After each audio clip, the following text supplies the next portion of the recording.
여러분 안녕하십니까? 9월 10일 수요일 KTV 뉴스 시작합니다.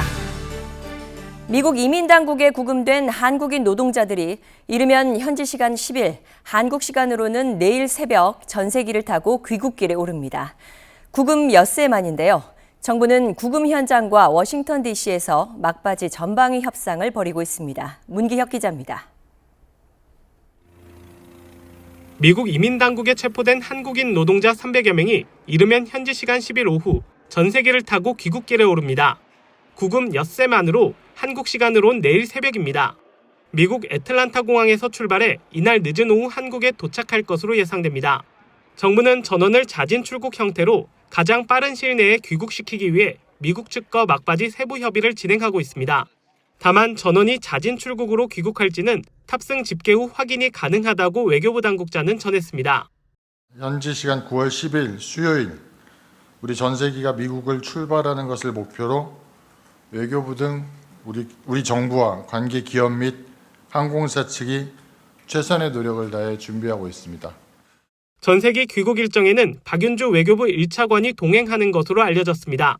외교부 신속대응팀도 이미 현지에 파견돼 영사조력을 지원하고 있습니다. 조현 외교부 장관은 미국 워싱턴 DC를 방문해 미 행정부 인사들과 협의를 진행하고 있습니다. 구금 현장과 워싱턴 DC에서 전방위 지원이 이뤄지는 겁니다. 조 장관은 또 현지 대미투자 기업인들을 만나 비자 문제 개선을 약속했습니다. 한편 전세기는 한 번에 300명 이상 탑승할 수 있는 대형 항공기로 알려졌습니다. 비용은 관련 기업 측에서 부담할 예정입니다. KTV 문기혁입니다.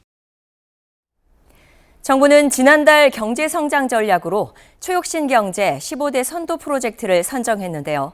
실리콘 카바이드 전력 반도체와 LNG 화물창 등 5개 과제에 대한 첫 번째 추진 계획을 확정 발표했습니다. 보도에 신국진 기자입니다.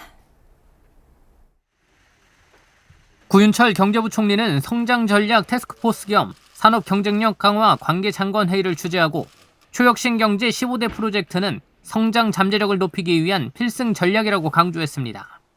그러면서 앞으로 5년이 성장 잠재력을 높이기 위한 골든타임이라며 추격의 시대를 넘어 추월의 시대로 나가야 한다고 덧붙였습니다.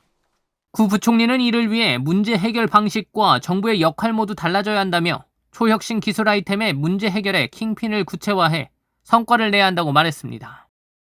초혁신 경제의 전환은 선택이 아닌 필수입니다. 프론티어 정신으로 세상에 없던 상품, 서비스를 개발하고 퍼스트 펭귄처럼 우리가 앞서 세계를 선도해야 합니다.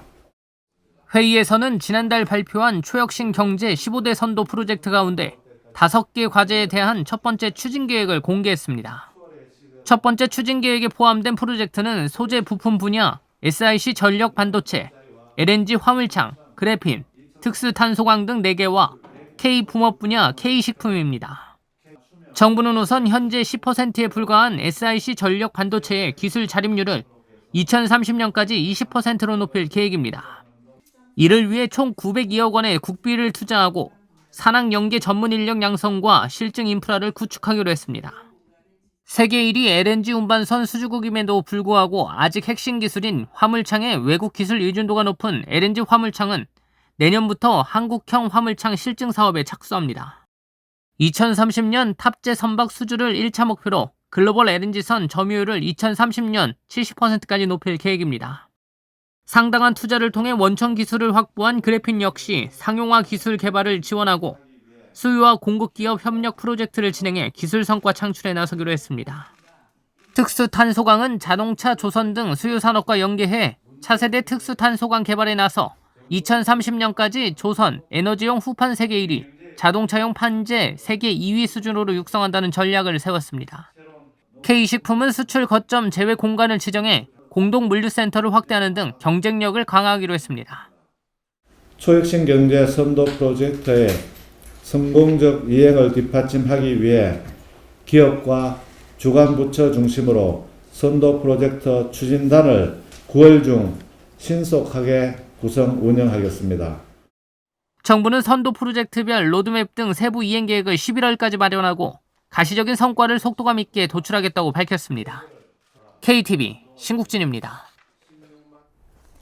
통계청이 발표한 8월 고용 동향 결과 지난달 취업자는 2,896만 7천 명으로 1년 전보다 16만 6천 명 늘었습니다. 이는 지난 2025년 2월 이후 6개월 만에 최저 기록입니다. 산업별로 보면 보건, 사회복지 서비스업과 부동산업 등 서비스업 중심으로 고용이 늘었고 우리나라 전통적인 산업인 제조업과 건설업에서 큰 폭 감소했습니다.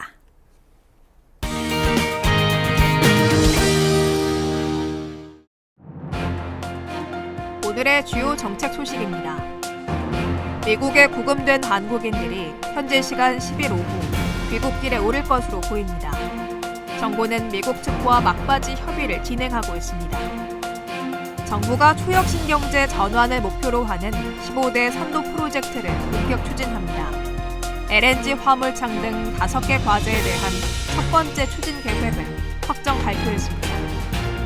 지난달 취업자가 약 2,890만 명으로 1년 전보다 16만 6천 명 늘었습니다. 지난 2월 이후 최저 기록으로 건설업과 제조업 취업자가 크게 줄었습니다. 정부가 하청 중소기업의 기술을 탈취한 원청업체에 최대 20억 원의 과징금을 부과합니다. 피해 기업의 기술 개발 비용도 손해배상액으로 인정하기로 했습니다. 2022년 한국 학생 1명당 공교육비 지출액이 OECD 평균보다 높은 것으로 나타났습니다. 청년 고등교육 이수율은 OECD 국가 중 1위를 기록했습니다. 내일부터 청년과 신혼, 신생아 가구를 위한 매입 임대주택 입주자 모집이 시작됩니다. 모집 규모는 총 3,503호로 자격 검증을 거쳐 올해 12월부터 입주할 수 있습니다. KTV 뉴스를 마칩니다. 저희는 내일도 국정 소식을 한 걸음 더 빠르게 전해드리겠습니다. 함께해 주신 여러분 고맙습니다.